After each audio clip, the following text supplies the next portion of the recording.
Good morning, and we'd like to welcome you to the Carl Broman Medical Center Joint Replacement Patient Education class. My name is Crystal Bricker, and I'll be walking you through what to expect and some guidance getting ready for surgery, coming the day of surgery, and getting through the surgical procedure.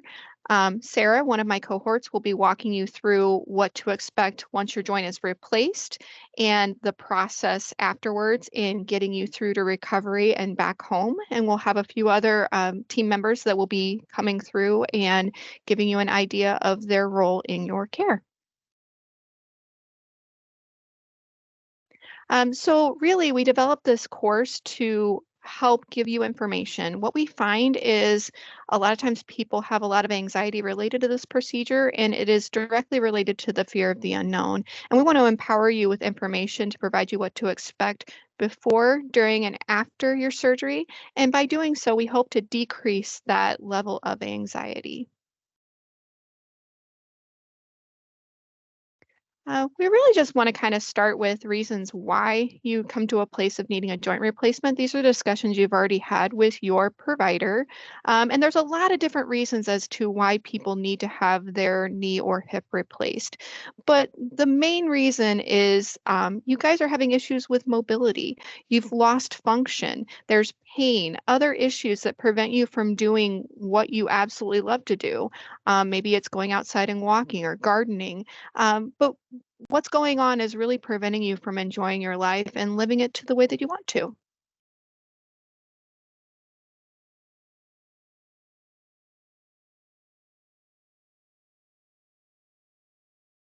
Now, we do go over treatments because I always tell people when we've done the in-person class, these are things that you could teach us about because you've been through a lot of these. But most times people have at least gone through medications for pain, stiffness, steroids for inflammation. Nutritional supplements sometimes help with that, and you guys have probably tried that. All of you have participated in an exercise or physical therapy program to try to prolong the life of your joint. And some of you have even gone to joint injections because you guys don't come starting with, hey, I'm having some issues with mobility. I should probably just replace this joint. So you've probably done all that you can to prolong the life of the joint that you have, but all of those efforts are no longer working. So then we reach a place of needing a joint replaced. I would also like to introduce you today to your joint care team because, as you know, taking care of you and getting you through this process is a team sport. And first and foremost, the people I'd like to introduce you to are people you know very well, you and your coaches. So, who's your coach? We identify those people who are coaches as those support people who will be helping you through the journey as you get your joint replaced. Those can be a spouse, a relative, a neighbor, a friend, the people that are going to be standing by your side and assisting you through the entire journey. Your surgeon and staff, you've met these individuals and they are most certainly going to be there and a part of your care. Anesthesiologists are involved and they're going to be going over things with you, making sure that we're going to be delivering your anesthesia safely for your procedure. Nursing staff, you will meet a lot of us, not just the ones that are assisting you in your education today, but from the time you walk in the door, you'll be seeing different nurses who will take care of you.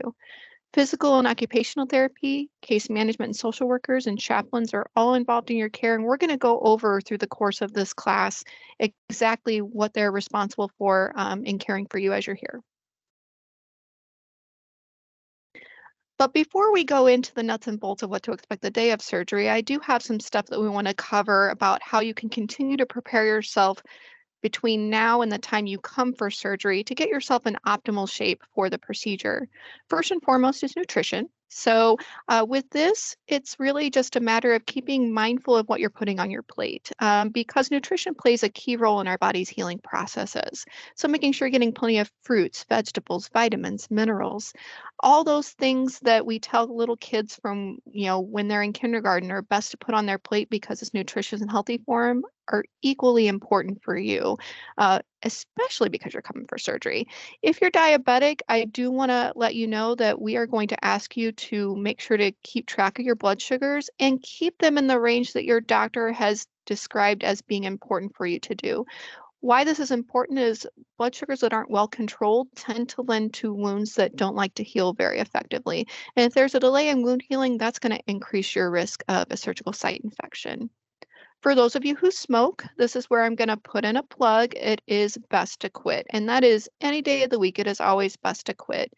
But those of you who do smoke do have an increased risk of complications after surgery that include pneumonia. It'll delay wound healing, which again increases your risk for infection. And these are all things that we're trying to avoid. Now, for those of you who choose to continue to smoke, that is your absolute right, and there's no judgment here. But we do want to ask that you don't smoke at least 12 hours before surgery, and that's going to go for alcohol use as well. So please, no smoking or alcohol use at least 12 hours prior to your surgical procedure. Dental work we touch on briefly because we want to let you know that we want you to avoid any scheduling major dental work right before your surgery. What do I mean by that? We don't want you to schedule major extractions or anything where the doctor is going to be doing a lot of invasive things inside your mouth. There's a lot of bacteria that live in our mouth, and that does increase the chances of getting a surgical site infection after surgery. Now, we do get the question ever so often, I've scheduled a dental cleaning because I know that there'll be a time after surgery I won't be able to do that. And it's okay. We just ask that please make that scheduled at least a week prior to your surgery and make sure your dentist knows that you will be coming to have your joint replaced so they're a little more careful as they're working around your gums. And you guys get a little bit of homework. And this is the part where I tell people, honestly, the little bit of effort that you put in now between the time we get done with our time today and the time that you come back for surgery, that effort is going to pay out in dividends because you will have everything ready to accept you back to your home after you've had your joint replaced. So the first thing I want you to do is take a look around in your home. Take a look at your feet. Are there throw rugs? Are there cords? There's a lot of technology we have nowadays. And if you're at my house, there's a lot of cords everywhere. We want you to take care of that now because the last thing we want for you to experience after you're doing so well after surgery is to slip, trip, and fall on a new knee or hip. Number one, it'll probably hurt, but even worse, you can do some damage to that knee or hip and have to come back and see us at the hospital. And we don't want that for you. Other things you can be doing as well, keep your home well lit. I ask people all the time, where do you have to go at night? Where is your bathroom in relation to where you sleep? Can you see on the way to get there? Because that's another good way to prevent slips, trips, and falls is to be able to see where you're going. Handrails on the stairs and grab bars in the bathroom and chairs with arms. These things are important because what you're going to find is as you're learning to use that new knee or hip, you're going to use your upper body as well. And having things to be able to steadily hold on to is incredibly important. We do talk about considering placing a bed on the main level of your home if your bedroom is on a different level and you have to use stairs to get there. However, this is not a must, and I'm going to tell you why.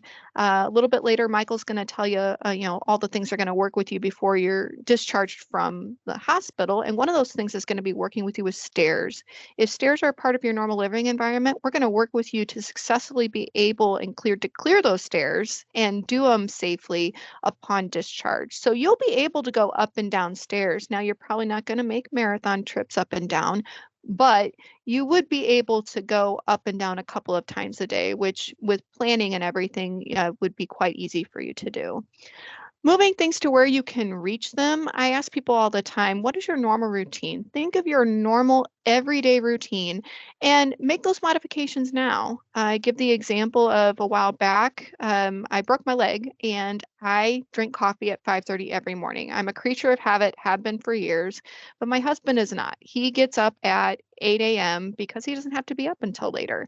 Well, when I broke my leg, I still was getting up at 5:30 in the morning wanting my coffee, and he was not wanting to get up at 5:30 in the morning. And after about 3 days of this, we realized that the coffee cups that I have are way up on a high shelf that I wasn't able to reach with the issue going on. And all the stuff to make coffee was in a cabinet down below, and I wasn't really able to readily get down to get to it. But simply by moving things up to where that coffee maker was at counter height where I could reach it, I had my coffee at 5:30. My husband got to sleep in and we were both happy. But those are the kind of things to kind of think about and consider as you're getting your home ready to accept you after you're done with surgery. If you have people asking you, what can I do to help? I always say, a lot of times we don't have a ready answer for them. Like, oh, I don't know. I'll let you know if I need anything. No, I've got an answer for you right now. Can you make me some freezer meals that I can have on hand to make dinners a lot easier for me when I'm recovering after surgery? And those things can really be helpful. And then last but not least, you're going to want to arrange for help with shopping and transportation because there will be a short time between the time you're discharged from the hospital and the time your doctor clears you to be able to drive safely on your own. So this is all part of having a safe plan for everything that you are going to need for after surgery. And I tell people all the time that whenever we have done this class before, that this is the most important slide that we are going to cover because this really covers what we want you to do to prepare your skin for surgery. If you've noticed, a lot of what we're doing to prepare you is all about preventing complications. And one of those complications is an infection after surgery. So we've got a special product that we're going to ask for you to utilize in a prescriptive manner. And I'm going to walk you through those steps, but it's called chlorhexidine. The brand name is Hibiclens. But what this product does is it limits the amount of microbes on the surface of your skin. And what that translates for you is less of a chance of getting an infection after surgery, which can really stunt your progression in recovering after these procedures, and something we definitely want to avoid. So I'll go through step by step with the process. This whole process is going to start 2 days before your surgical procedure. And step number one is we're going to ask you to change your bed linens into fresh bed linens. It is the only time in the process where we're requesting that you start off with fresh bed linens, but it gets you off to a good start. Next step is you're going to get ready to take a shower. Now, whether it's morning or night, you don't have to change your routine, but 2 days before your surgical procedure, you're going to get ready to take your shower. You're going to get in, use your regular shampoo or soap, act like it's a normal everyday shower with one exception. Instead of turning off the water like you normally would and step out, you're just going to step out of the spray and grab for this special soap, the chlorhexidine, and apply a thin layer using your hands or a washcloth just below the chin, down to your toes. And you're going to let that sit for about a minute. Make sure to concentrate on that knee or hip area that the doctor is going to be working on, and you do not have to put it over your genital area. Once it has set for about a minute, you're going to rinse completely off. Then you get to turn the water off, step out, towel dry off, and put on your clean either pajamas or everyday clothes for whatever task you're going to be doing for the day. So that's shower number one. That's 2 days before your surgery. You're going to take 2 more of those showers, one the day before, same process, and then one the morning before you come for surgery. So again, 2 days before, the day before, and the morning of, for a total of 3 showers. A couple of things about this product, it is a little bit drying and it might be tempting to put some lotion over your arms or legs because of the dryness. We're going to ask that you not do that. We want the special ingredient in this soap to do its job, and we want it to be effective. So please refrain from that. If the doctor marks you in the office at that last preoperative visit, they'll either put like their initials or something on your knee or hip. That marking is meant to stay, and you do not need to try to wash that marker off. Now, the marker is very industrial and it's meant to really penetrate the skin, so it'd be very difficult to get that marking off, but you don't have to take the effort to do that. We do ask for those of you who are pet owners, if your pet normally sleeps with you in the bed under the covers at night, that we would ask for alternative sleeping arrangements for those pets. I know that that can be difficult for some of our more stubborn fur children. However, our pets have their own dander and microbes on the surface of their skin that can transfer onto yours while you're sleeping. So best practice is to have them not sleep in the bed with you at all. But if they won't comply, as long as they'll sleep on the top of the covers near the foot of the bed, that is okay. And rest assured that as you're doing this process, that doesn't mean you don't get to interact with your pets during the day. We just ask that at night they're not curled up next to you under the covers. Couple of other things as far as getting ready for surgery. We ask please do not shave your skin near the incision site at least 2 days prior to surgery. This is because anytime you run a razor over the surface of your skin, whether we intend to or not, which hopefully we don't intend to, you can get little cuts or nicks in the surface of your skin. And anytime there's damage to that outer layer of skin, there's an opportunity for bacteria to climb on in there. And then it increases your risk for surgical site infection if the doctor is going to be making an incision near where that nick or cut is. If you notice any lesions, any rashes, any bug bites, anything near that knee or hip that doc's going to be working on, please reach out to your surgeon as soon as possible once you notice it. They're going to want to take a look at it, see if it needs treatment, and really talk to you about the impact it can have on your surgery. And last but not least, maintain a good oral care routine, such as brushing, flossing, using mouthwash at least twice daily. And that's good any day of the week, but it's especially good for you guys coming for surgery because, again, there's a lot of bacteria that live in our mouth. And the best way to mitigate that is to have good oral care. We have developed a couple of key questions that we get all the time to kind of help you plan and prepare for number one, what to bring and what not to bring, but I'll go over what to bring with you first. So if you have a CPAP for sleep apnea, we definitely want you to bring that with you. You're going to use it while you're here. You're going to need it. We just ask that you dump the water out of it, make sure it's clean and dry, put all of the machine and parts in a bag and bring it with you. You do not need to bring that gallon jug of distilled water. We will provide that for you here. So just make sure to bring the machine so that we have it for you. If you use dentures, hearing aids, or glasses, or all three, please bring those with you. You will need them while you're here. Personal toiletries like hairbrush, toothbrush, toothpaste, deodorant, bring those with you. You will need them. Comfortable clothing like shorts or sweats and non-slip shoes. Those are going to be your tennis or walking shoes. Please bring those with you. You're going to find that we get you up relatively quickly after you come back from your surgical procedure. And our goal is to get you walking into the hallway. And you'll be amazed at how many of you will actually be up for taking that stroll in the hallway that first time getting up. Now, people tend to be more comfortable getting up and walking in the hallway if they're wearing more normal clothes, i.e. not a hospital gown that opens up in the back. You're not required to bring your own clothes. We will do everything to get you all wrapped up to be able to go out in the hallway. But if you would like to bring those with you, you are more than welcome to, and you'll probably be a little bit more comfortable participating in therapy and other things.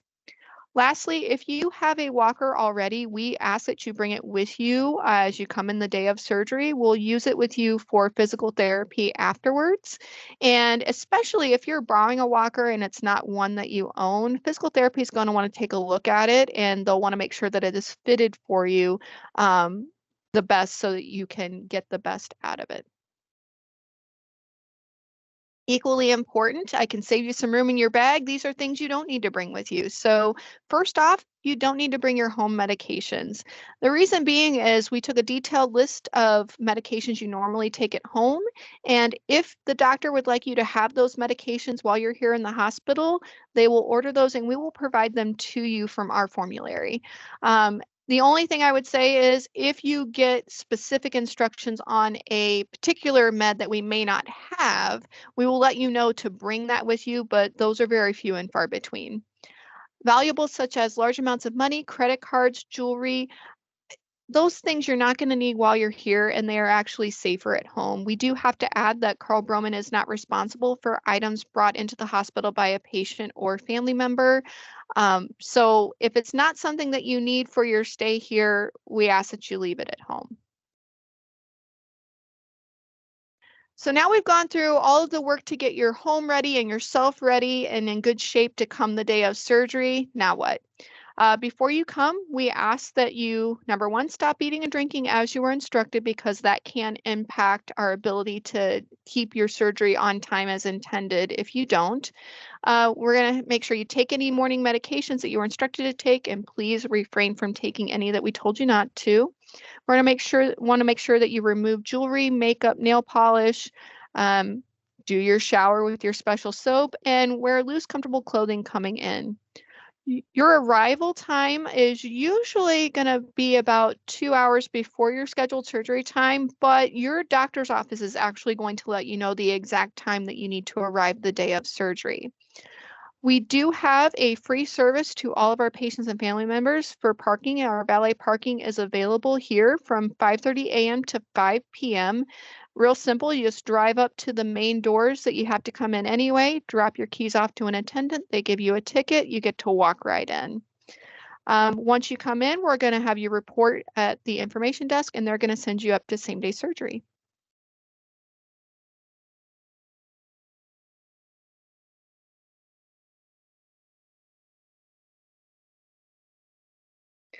Same-day services or same-day surgery is where you will begin your journey the day of surgery. That first nurse you meet is going to be the one getting you ready. They're going to help you get changed into the hospital gown. We have additional cleaning cloths that we're going to use to clean off your body. Again, we're doing everything we can to mitigate infection risk. You'll get your IV started. We'll give you fluids, medications. You'll visit with an anesthesia provider that morning as well, and there will be an opportunity for a chaplain visit. All of our chaplain residents do come in and try to round on all of our surgery patients, so don't think there's anything going on. We just want to, forewarn you that they just want to stop by, let you know that they're there for you if you need anything, and they also help with advanced directives, which we'll talk about in a little bit. After they get you all ready in same-day surgery, an operating room nurse like myself will come over and get ready to take you to the OR. Your support people, so whoever is here with you that morning, we're going to direct them to the surgical waiting area. And then we have ways that we can keep in communication with your support people while you're in surgery. So while you're asleep under anesthesia, we have ways to keep them informed of how things are going. The first is going to be we've got a big board, which I'll show you an example of in a minute, but it doesn't give a lot of information. It just kind of tells where you're at in the process, whether you're in intra-op or you're in post-op, which is the recovery area, but it doesn't give much more than that. But through our electronic medical record, we can send text message updates to a couple of people that you as the patient designate you would like them to receive those updates. And those pretty much state the procedure started, procedures ending, going to recovery room. And those things will be automatic text messages sent out to whoever you designate. You'll be in the surgical areas approximately 3 to 4 hours from the time you arrive to the time you're done in the recovery room.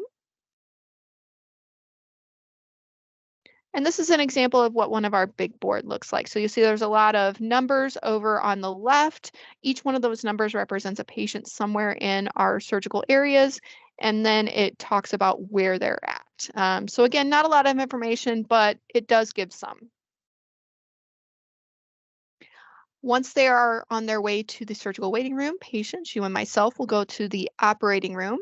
And this is where we'll come in, we'll introduce you to the team that will be caring for you for that procedure. You'll move over to the surgical table. Anesthesia will administer your anesthesia, whether it be spinal or general.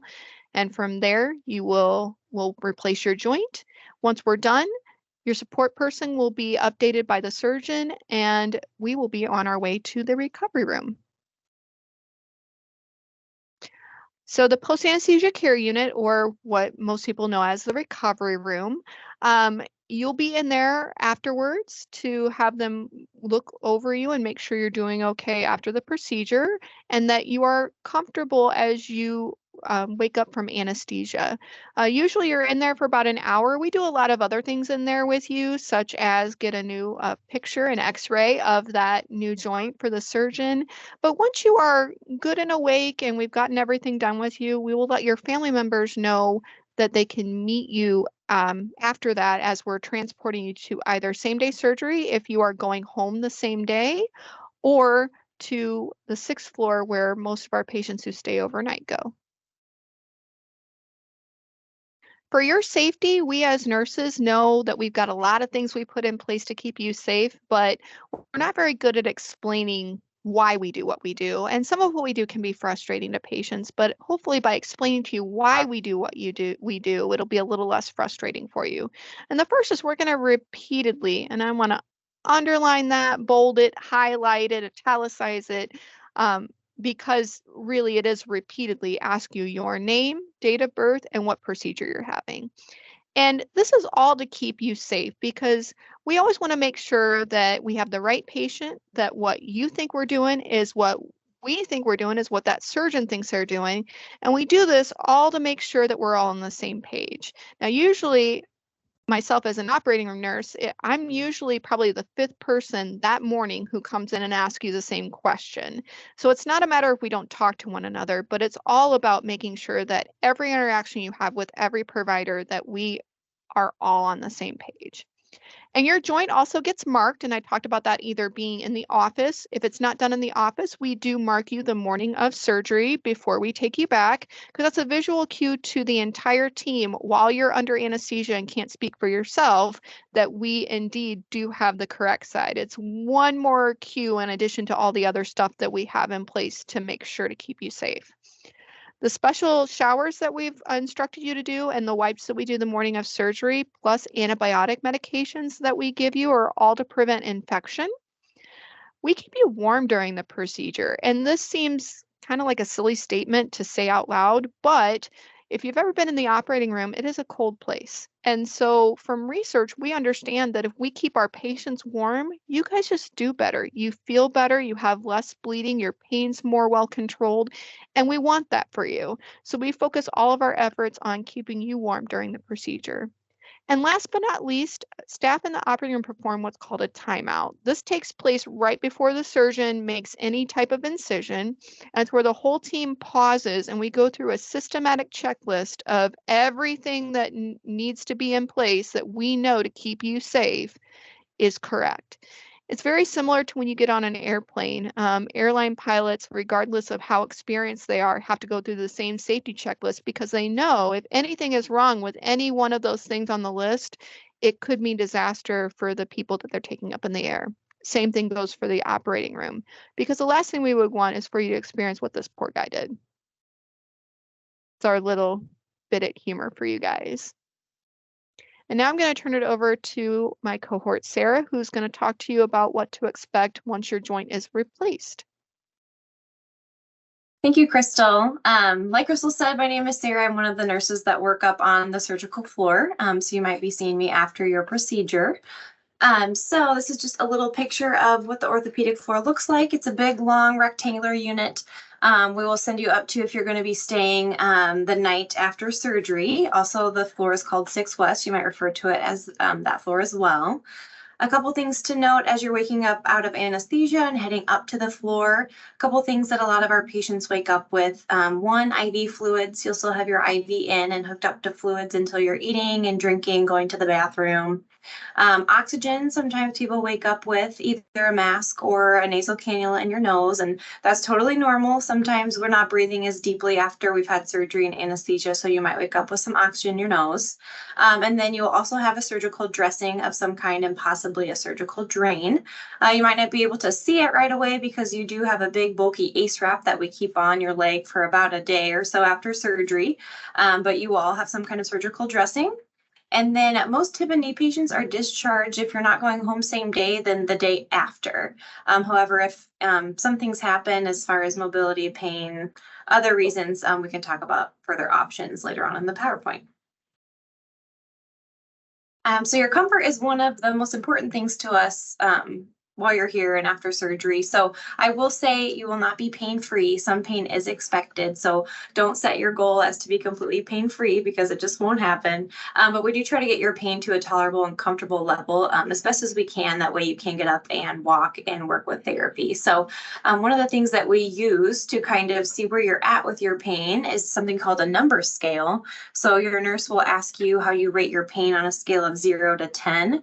0 being no pain and 10 being the most severe pain you've ever felt in your life. So this just kind of helps us gauge where you're at and what kind of interventions and medications we need to use to get your pain to a tolerable level. If you have had surgery before or you know what works well for you, feel free to let your nurse or doctor know as well. So this slide just goes over some different medications that we use to help control pain. So your physician will select the medication that he feels works best for you and is the most safe for you. Sometimes it's just one medication, and sometimes we use a conjunction of medications. So examples of these would be opioids. These are the strong big guns that we use if you're rating your pain at a higher level. So examples of that would be morphine, Dilaudid, hydrocodone. Then some of the more mild medications that we use, say your pain's not at that high range, but more middle to low range. We do use NSAIDs. So this is something like Toradol and Celebrex. Celebrex most commonly, and this is just like a stronger ibuprofen. We also use acetaminophen or Tylenol, also extra strength Tylenol. Sometimes steroids, not as common, but sometimes your physician might choose to use a steroid to help with swelling and inflammation. And then also on occasion too, we'd have to add a muscle relaxer if needed, if say some of those other medications aren't working. So we might use one or two or a combination of some of these to get you the best pain control after surgery. These can be IV or by mouth. We try to get you switched to that by mouth or oral pain medication as quickly as we can after surgery, just to get you used to what you're going to be going home on, as you won't be going home with an IV. There are also medications that they can place into your joint during surgery, like a nerve block or spinal anesthesia. These also are some options for pain control. I will say though, spinals and nerve blocks do wear off. So this is where I want to warn everybody ahead of time. That way, once you do start to experience some pain, you let your nurse know right away. That way we can catch it before all the pain comes back full force. We also do use ice packs. This helps with pain and decreases swelling. So you'll have an ice pack, and it's one that you can even take home with you and you can refill. And then ACE wraps also. This helps with swelling and inflammation. So you'll probably wake up, like I said earlier, with an ACE bandage around your knee or up closer to your hip area. So some complications of surgery that we try to prevent. One, blood loss. If you have had a lot of blood loss during surgery, or your physician thinks this might be a complication for you after surgery, sometimes they do place a drain where we can just monitor the output. Also, if you are going to be staying overnight, then the phlebotomists come around really early the day after surgery and draw some blood samples so we can see where your blood counts are at. Because as you can see in these next bullet points, if your blood counts have dropped or you have lost a decent amount of blood during surgery, as we know sometimes that can happen, we do on occasion have to give medications to prevent that, or blood transfusions. So if that's the case, we'll make sure we go over all that with you. In preventing blood clots, there are quite a few things that we do. One thing is, and you might wake up with these as well, as TED hose or compression stockings. Those go from your toes up to your knees that we'll have on you after surgery. Also, you'll be sent home with those. Leg compression devices, those are wraps that go around your calves and hook up to a machine at the end of your bed to kind of alternate pressure and keep the blood flowing in your legs so you don't develop a blood clot. We will encourage you to exercise your feet and ankles frequently, doing good foot pumps and ankle circles while you're laying in bed. And then walking and moving is going to be one of the best things to prevent blood clots. So that's why we get you up pretty quickly after surgery and get you moving. And then your physician will probably send you home on a blood thinner of some sort. The most common that we use is a baby aspirin twice a day. However, there are other options that your physician might use, such as Coumadin, Warfarin, Xarelto, or Lovenox. So whatever he chooses, we will go over and do teaching with you on discharge. If you are already on a blood thinner, then we will also go over when you can resume that blood thinner. All right, some more complications that we try to prevent. In preventing infection, we also, just like you get an antibiotic before surgery, we'll be giving you antibiotics to prevent infection for about 24 hours after surgery. We also want to encourage you that if you don't see someone gelling in or gelling out of your room and using that hand sanitizer, this includes staff and visitors, we want to encourage them to do so. In preventing pneumonia, we give everyone an incentive spirometer, which is pictured on this slide. And that is a breathing device that we will show you how to use. You'll take a deep breath in on it, kind of suck on like a straw, fills your lungs with air, keeps them full and just keeps you from getting pneumonia or anything settling in your lungs. We'll also encourage you to do a lot of coughing, deep breathing, just to clear anything that could be in your throat or lungs. And then just like with preventing blood clots, walking and moving, getting up out of bed is going to be one of those key things to prevent pneumonia. And preventing constipation, this is a very common side effect of a lot of narcotics. So a couple things that physicians do. One is they might prescribe you a daily stool softener or laxative of some kind. If they don't, there are quite a few things that you can get over the counter, like Miralax, Colace, Senokot, that kind of thing. And then we'll also encourage you to increase your fluid intake and then continue to be walking and moving. For your safety, once you get up to your room, everybody will get a call light. So we just ask that if you need to get up out of bed, go to the bathroom, if you want to sit in the chair, go for a walk, just press your call button to get help before you get up out of your bed. We just want to prevent you from falling, especially on that brand new knee or hip that you just got. So please call us, press that call button. We'll show you how to use it. If you don't, all of your beds do already have a bed alarm on them. So we'll come rushing in anyway to assist you. So yeah, just call for help. We just want to be with you. We'll also use a gait belt for your safety. That's just a belt that wraps around your waist, just a way for us to hold on to you and kind of stabilize you or keep you steady if you are a little bit unsteady after surgery, or if you start to slip or trip, it just gives us something to hold on to. We will stay nearby you in the bathroom. We don't necessarily have to hover over you or be right next to you, but we will stay fairly close, or at least outside the door. At least in my experience, this is where a lot of falls happen, is in the bathroom, getting up and off the toilet.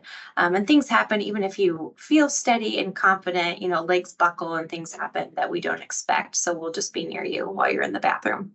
And then as far as medication safety goes, your nurse should be telling you what medications they're giving you and why. If they don't, or something sounds off or you're not sure about it, please always speak up if you have any concerns. All right, I'm going to turn it over to Michael, who is the head of therapy, and he will take it from here. So we want to take some time to talk about therapy after your surgery. Our goal will be to help you to be as independent as possible before you leave us. And so a big part of that will be your self-motivation and participation with therapy. So therapy will begin the day of or the very next day of your surgery. And that varies a little bit on the surgeon, the type of surgery you're having, and the time of your surgery. But basically, the quicker we can get you up moving around, the better you're going to feel and the better you'll do overall with therapy. So that first time we come to see you, we'll have you sit on the edge of the bed, but most likely we'll try to get you up out of bed, walking a little bit. And then while you're in the hospital, you can expect to be out of bed 2 or 3 times a day to get ready for therapy.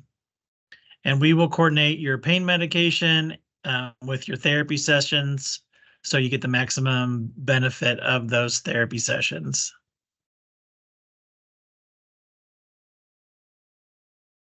So physical therapy is going to make sure that you're able to get in and out of bed. We'll show you how to walk with a walker. We'll get you started on some exercises to begin to regain your strength and your range of motion. And if you have stairs that you need to be able to go up and down at home, then we'll make sure we practice those stairs with you before you leave. So Crystal briefly mentioned the walker. We know that you're going to need a walker after surgery. And if you have one already, go ahead and bring it with you to the hospital. Particularly if you're borrowing a walker, we'll just want to make sure that it fits you correctly. If you don't have a walker already, you don't need to worry about going out and getting one now.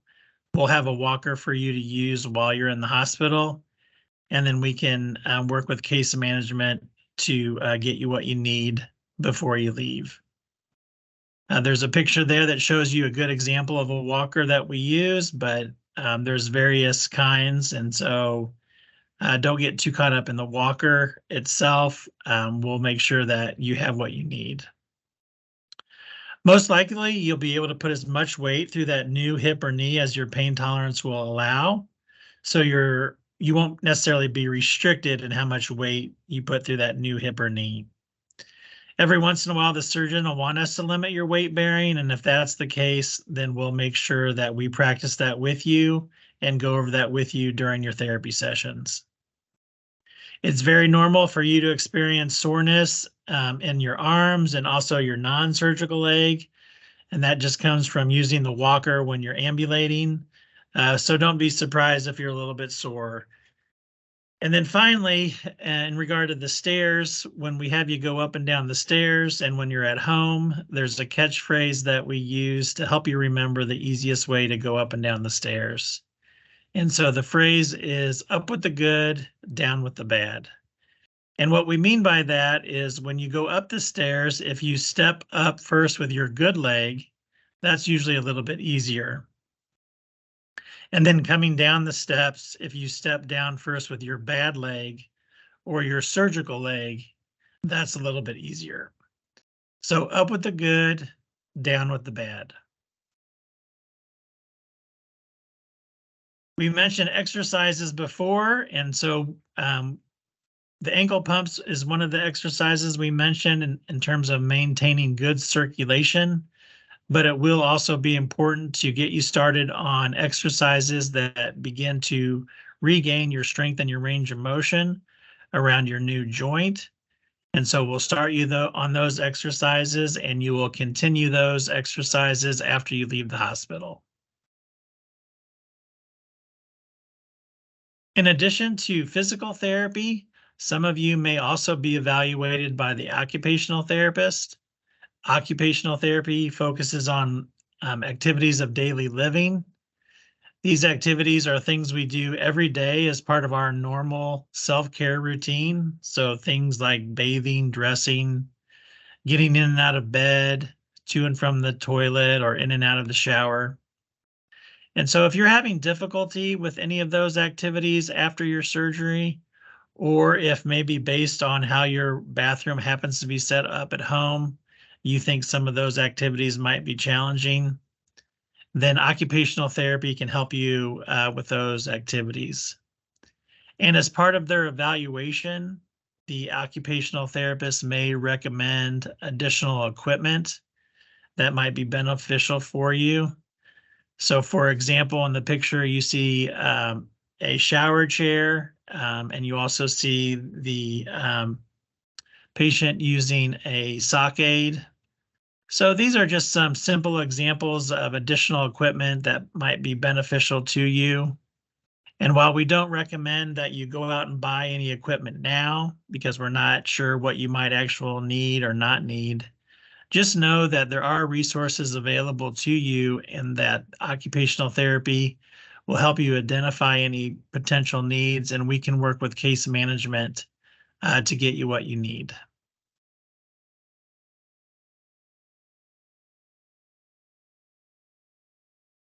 Okay, thank you, Michael. Our last section here is going to be going over planning for discharge. So the day after surgery, if you are going to be staying overnight, if not, a case manager can come over and meet with you in same-day services as well. But we have a case manager that will come around and meet with everybody, every patient after surgery, just to make sure that you have a safe discharge plan and everything set up that you need for going home. Also can help obtain medical equipment. So say you need a walker or any other supplies, the case manager can go over different options for you to be able to obtain a walker equipment that you need. Some other options though, if you don't want to go out and buy a walker, you can borrow from someone if you know of someone that has one. We do also have a loan closet called LifeSill, which we have a handout for. It is a local loan closet. They have a couple locations actually, and they have all kinds of medical equipment that you can borrow free of charge for up to 90 days. That's also an option. And then we do have a store right downstairs in the atrium. So if you do want to just buy your own, you can do that. Our case manager can help you and run that through your insurance as well. So basically the case manager is just going to assist with your discharge and just make sure you've got everything for you that you need.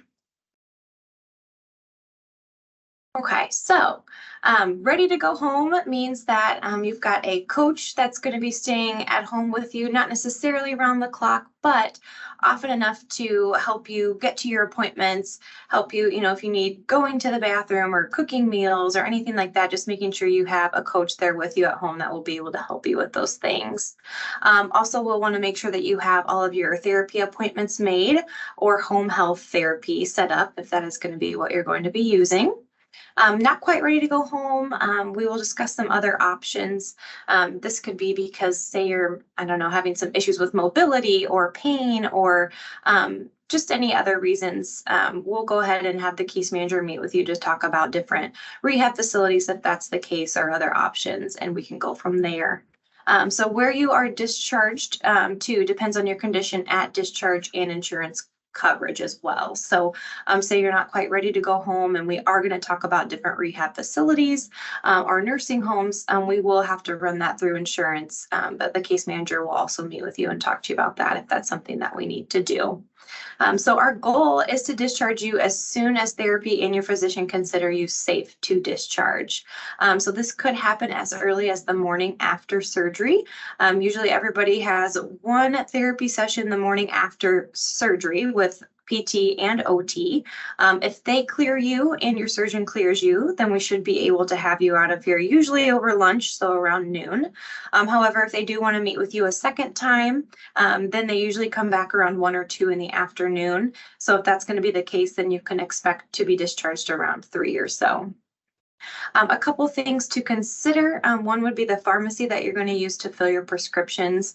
We have been having issues lately just with different pharmacies not having certain medications that we need, or hours and staff closing early, or even just not open all the days of the week that we need them to be open. So if this is the case with your pharmacy already, or you think it could potentially be an issue if you have a smaller pharmacy, we do have an Atrium Pharmacy here at Broman that's right downstairs on the first floor.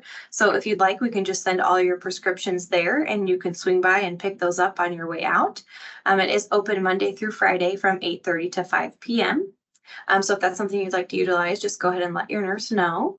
Also, we want you to consider the vehicle that you need to get into for discharging. So this is a reminder that you cannot drive yourself home from the hospital. So you will need your coach or caregiver or whoever's going to be with you after surgery to pick you up and arrange for that transportation. So as far as thinking of what kind of car to get into, if you do have options, we just want to encourage you to bring the easiest car to get into and get out of. So this would not be the best time to bring a big jacked up truck that's got a bunch of steps to get into, or any of those nice low riding Corvettes. Just a nice normal sized car that you can get in and get out of. And then also just consider what it takes to get into your house. So kind of looking at how many stairs it takes to get up into your house if you're going through the front door or the garage, and looking at those entryways and making sure those are clear. Just some things to help get ready ahead of time. So once you get home, we want to encourage you to continue your exercises that you will be getting from therapy. It's important just to get up and get dressed during the day, gradually increase your activity. You will notice that you will get stronger with time. We want to make sure that you do note your appointments for therapy and with your surgeon. It's important that you make it to all of those appointments, just as that will help you get stronger and just heal overall. Make sure you're taking your pain medications as needed. You might have to take them around the clock for the first few weeks or so, especially before and after therapy, as you will be more sore. And then we also want to encourage you to check your incision area daily. We will send you home with more specific discharge instructions as to what to look for, but just in general, we want you to follow all those instructions. So if it requires cleaning, go ahead and do that, and then report any redness, swelling, or unusual drainage to your surgeon. We also want to continue to encourage you to avoid smoking, as this can delay wound healing. And then as far as showering goes, usually it's a few days after surgery, you can go ahead and take a shower. A lot of our dressings, our surgical dressings, are waterproof these days, but we will go over those specific instructions based off your specific dressing and showering after surgery. And then, like I said before, as far as driving, you will not be able to drive yourself home from the hospital. And we as nurses cannot clear you to drive. That will be strictly from your physician. So until you meet with them and they clear you to drive, you will not be able to do so. So remember I mentioned earlier about chaplain services. I'll give you a real brief rundown of some of the things that they can provide for you as patients. First and foremost, we encourage everyone to have an advance directive, which would be a healthcare power of attorney. Healthcare power of attorneys are where you name an agent who can make this medical decisions for you on your behalf. But that is one of the services that our chaplains provide. So again, if you already have a healthcare power of attorney form already filled out, please bring it with you and we can put that into your medical record. Just a real brief overview, our chaplains are here 24 hours a day, 7 days a week. So if you ever need to speak with one of our chaplains, let your nurse know and we can page them. The first floor chapel and chapel garden are open 24 hours a day. So if your support person just needs a quiet place to get away, they are more than welcome to enjoy that space. And the chaplains are not only available to you as patients, but they're here for your families and support people and your coaches as well. And they're just here. They can provide someone to listen if you'd like to talk. They do offer prayers and sacred readings if that is something that you are interested in, sacraments and or contacting your own faith leader or family. Any ethical issues or concerns they do get involved with. They can help you with grief and end of life issues. And again, going back to the advanced care planning and healthcare power of attorney, for those of you who don't have one or aren't really for sure what one entails, our chaplains can come and speak with you and show you the forms, help you fill them out. And really going back to what an advance directive is, it's a signed statement that you can designate who can make medical decisions on your behalf. And it also gives your preferences on what you would like for treatment, such as is the quality of my life more important than the length of my life? And these are things that are important for you to detail before you get to a place where you can't make those decisions for yourself. And it helps to guide the healthcare team and whoever you designate as your healthcare power of attorney to help make those decisions on your behalf. And federal law does require that patients be told of the right to complete advance directives. And for those of you who already don't have one, you'll probably be asked several times during your hospital stay because we are required by law to do so. So again, if you have any questions in relation to this, we can get our chaplain residents involved. Just make sure to, for those of you who already have one, bring a copy of it. If you don't have one, but would like to fill out a form, go ahead and fill that out and bring it, but please do not sign as a witness. We will let our chaplain residents and our chaplains serve as the witness on those documents. And then before your surgery, if you need to complete that document, please let your nurse know so that they can page the on-call chaplain to come and assist you with that.